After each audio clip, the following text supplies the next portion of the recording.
So I've talked about this in other videos that I got sober at the age of 20, which is relatively young, although people do get sober younger than that. One of the things that was tough for me was relating to alcoholism. I went to treatment with people that were twice my age, in some cases three times my age. We would get together in these little groups and we would talk about this thing called alcoholism in terms of loss. Many people had lost a good number of things: cars, houses, careers, jobs, businesses, family members, marriages. I was 20 years old and I'd lost a couple of CDs and a pair of shoes. If I needed to conjure up a laundry list of consequences as a result of my drinking, I would not have been able to measure up. They talk about this on page 33. To be gravely affected, one does not necessarily have to drink the quantities or for the amount of time as we have. And I'm slightly paraphrasing there.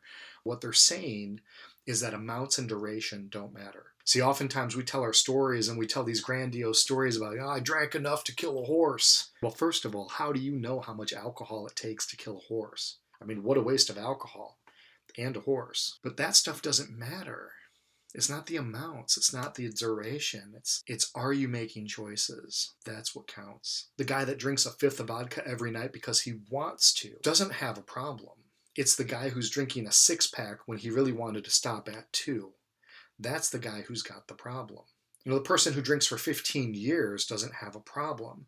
The person who drinks during a wedding they wanted to attend and they can't make it because they're drinking, or they don't remember it because they're drinking and they had wanted to stay sober for it, that's the person who has the problem. What matters is, were you drinking more than you intended? And were you drinking at times when you would have rather have been sober? And one of the ways that I sort of identified this was as I looked at my drinking toward the end of my drinking career, my life had become really divided into one of four activities. At any given moment in time, you could find me doing one of these four things: either trying to drink, drinking, recuperating from drinking, or trying not to drink. I always sort of thought that if I was ever going to get sober for good and for all, it would really just depend on me hitting some sort of imaginary pain threshold and getting really good suddenly at number four, that a switch would be flipped in my head and I'd get really good at just trying not to drink. And then I realized that the only people on the planet who try to not drink are untreated alcoholics.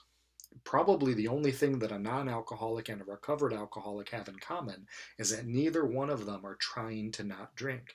I haven't tried to not drink in almost 2 decades, and I don't say that because I'm cocky. I say that because I'm not afraid.